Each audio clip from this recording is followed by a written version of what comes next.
Okay, now let's start designing of getting elements.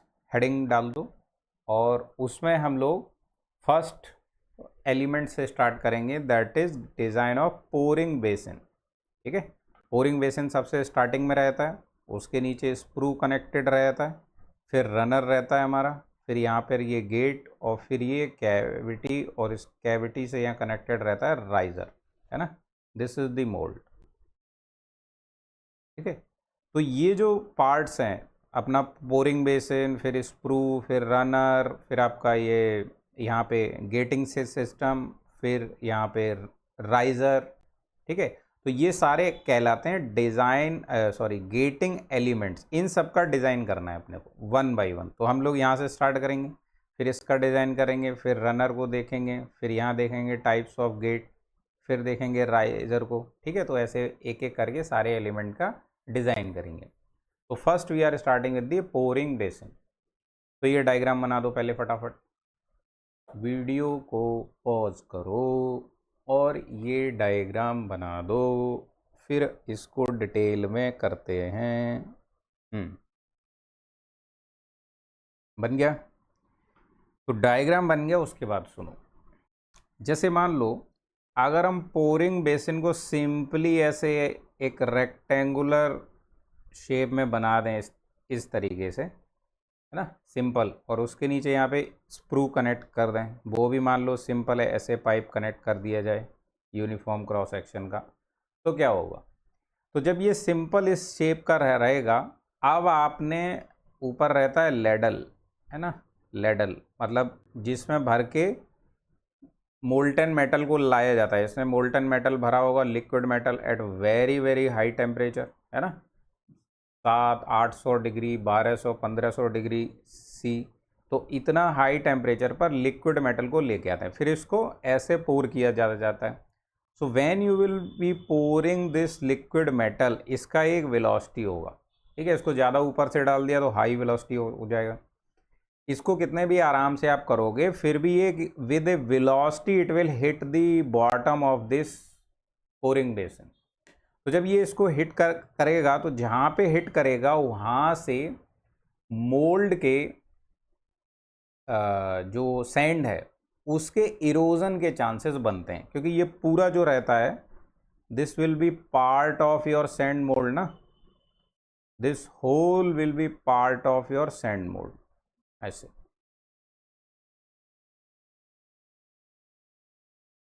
फिर ये riser. ठीक, तो यहाँ पर ये मोल्ड सैंड है पूरा।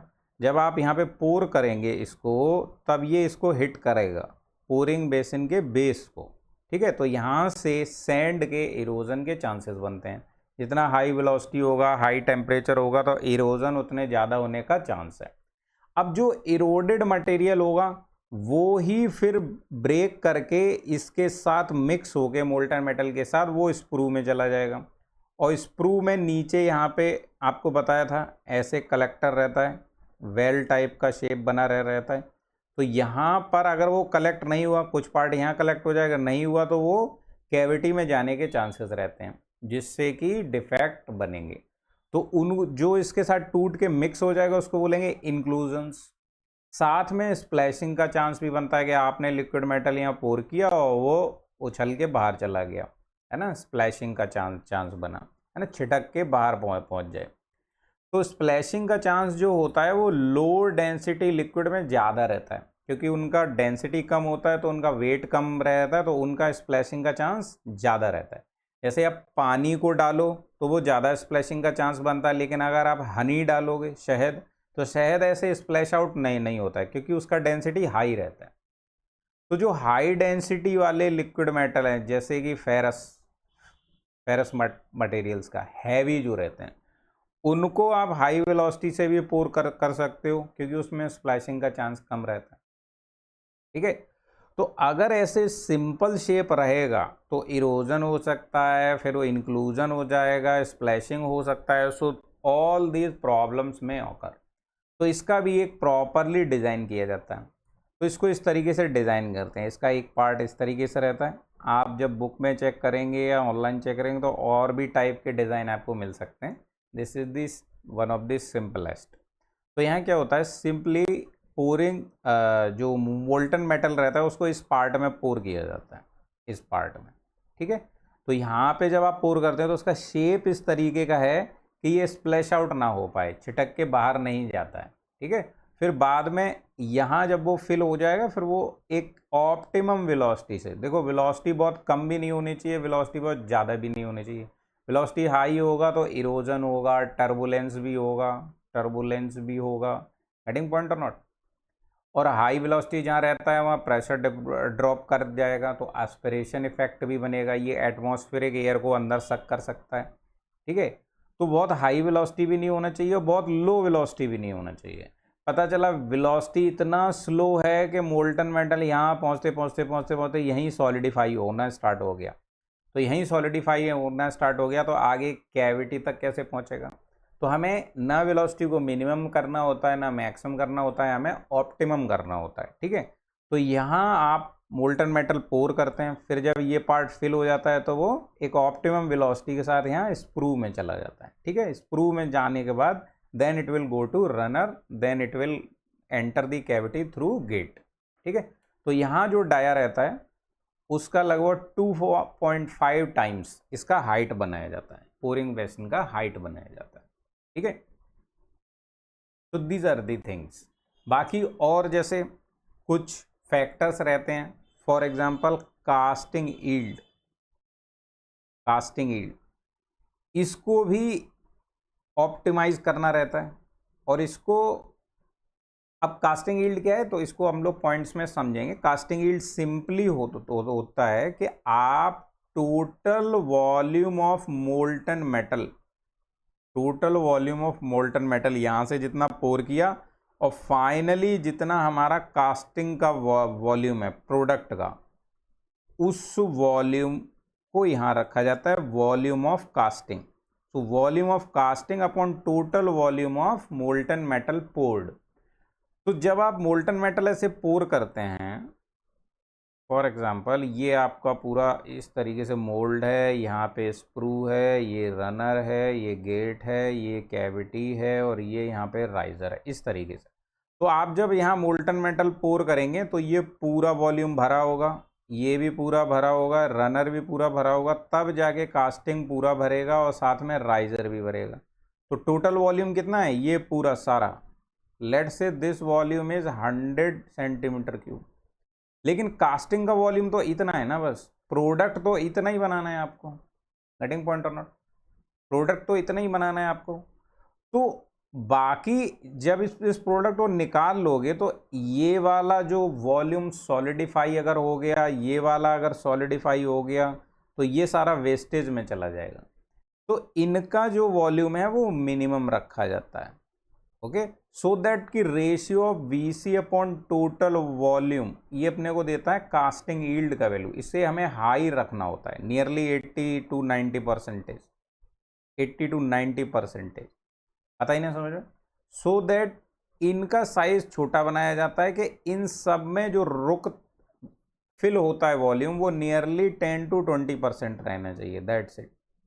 मैक्सिमम मोल्टन मेटल का जो वॉल्यूम है वो हमारा जो एक्चुअल प्रोडक्ट है, एक्चुअल कास्टिंग है, वहां तक पहुंचना चाहिए, गेटिंग पॉइंट और नॉट। तो ये सारे एलिमेंट्स को इस तरीके से डिजाइन किया जाएगा कि हमारा कास्टिंग यील्ड मैक्सिमम हमको मिले, ठीक है। तो अब जो भी पॉइंट्स की बात की उनको नोट करते हैं। तो सबसे पहले नोट करो यहाँ पे first point, pouring basin, pouring basin is designed to reduce the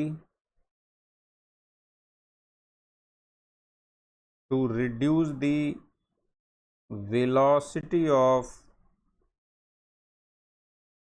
liquid metal, a molten metal, so that it will enter the cavity with optimum velocity, दिख रहा है ना, हाँ, optimum velocity with in optimum time, with in optimum time without turbulence, splashing,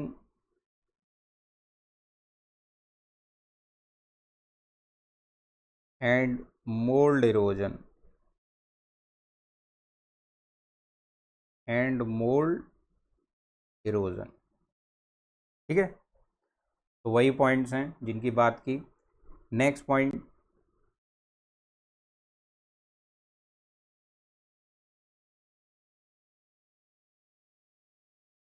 also to gate, या इस तरह लिखो, it is also designed to get maximum casting yield, casting yield, casting yield क्या रहता है, उसको लिखेंगे casting yield is given by volume of casting, मतलब जो हमारा एक्चुअल प्रोडक्ट होता है, upon total volume of liquid metal poured, जितना उसमें पोर किया गया बेसिन में। ठीक है, so this is actually volume of casting upon volume of casting plus volume of gating elements, gating elements, तो सारे गेटिंग एलिमेंट्स में जितना वॉल्यूम फिल होगा, है ना, बिना उनको फिल किए कैविटी तक कैसे पहुंचेंगे, तो इसको हमें मैक्सिमाइज करना रहता है। और जनरली इसका वैल्यू जो अचीव किया जाता है कास्टिंग यील्ड का, वो 80 to 85% जनरली ऑब्टेन्ड।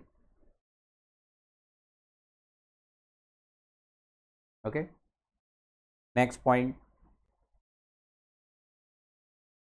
फॉर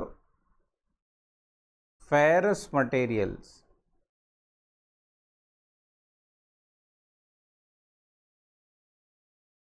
जो डेंसिटी ऑफ मेटल होता है, molten metal, that is more than the oxides of the metal, तो उस केस में क्या होगा, हमारा जो ऑक्साइड्स होंगे, ऑक्साइड फॉर्म होंगे, उनका डेंसिटी कम है, तो वो ऊपर के लेयर में रहते हैं। जैसे आप जब यहाँ से मोल्टन मेटल पोर करेंगे फेरस मटेरियल का, आयरन जिसमें होगा, तो आयरन का ऑक्साइड बन जाएगा, क्योंकि मोल्टन मेटल जैसे ही ये एटमॉस्फेरिक एयर के कांटेक्ट में आया, यहाँ ओपन एटमॉस्फेयर है, ये एटमॉस्फेरिक एयर के कांटेक्ट यानी ऑक्सीजन के कांटेक्ट में आएगा, तो उस मोल्टन मेटल का यहाँ पे ऑक्साइड फॉर्म हो जाएगा। जब आप पोरिंग बेसिन इसको फिल करेंगे, तो इसके ऑक्साइड का डेंसिटी जो है वो मोल्टन मेटल के डेंसिटी से कम है, प्योर मेटल के डेंसिटी, तो ऑक्साइड जो होंगे वो ऊपर वाले लेयर में आके इकट्ठे हो जाएंगे। ठीक है, तो नीचे यहाँ जो स्प्रू में जाएगा मोल्टन मेटल, वो प्योर वाला जाएगा, उसमें ऑक्साइड अंदर नहीं जाएंगे, क्योंकि ऑक्साइड अंदर जाएंगे तो वो डिफेक्ट क्रिएट करेंगे कास्टिंग में। बात क्लियर हुई? तो यहाँ पर velocity is not a problem, यहाँ आप हाई वेलोसिटी से भी लिक्विड मेटल को पोर करा सकते हैं। ठीक है, बट तो इसमें लिख दो चाहे, so metal oxides at top, तो metal oxides at top and no problem of velocity।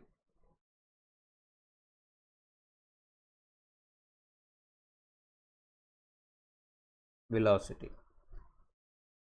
But in case of aluminium alloys जो रहते हैं या एल्यूमिनियम प्रोडक्ट जब आपको बनाना है तो उस केस में क्या होता है कि रो ऑफ मेटल जो होता है that is less than the rho of oxides. जैसे एल्यूमिनियम का जो डेंसिटी रहता है वो नियरली 2.9 ग्राम पर सेंटीमीटर क्यूब रहता है, लेकिन जो इसके ऑक्साइड होता है जैसे Al2O3 इसका डेंसिटी 3.6 ग्राम पर सेंटीमीटर क्यूब, ये ज़्यादा है. तो इस केस में ऑक्साइड जो फॉर्म होगा वो नीचे की तरफ चला जाता है. अब अगर आप हाई वेलोसिटी से यहाँ पर मेटल को पोर करेंगे तो वो ऑक्साइड इसमें एंटर कर जाएगा. It will create problem in the casting. ठीक है, तो यहाँ पर हमें वेलोसिटी को लो रखना पड़ता है. तो यहाँ पे लिखो metal oxides at bottom.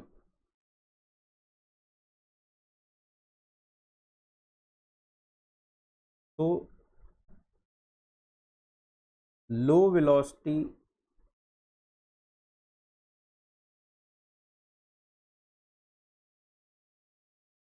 Of pouring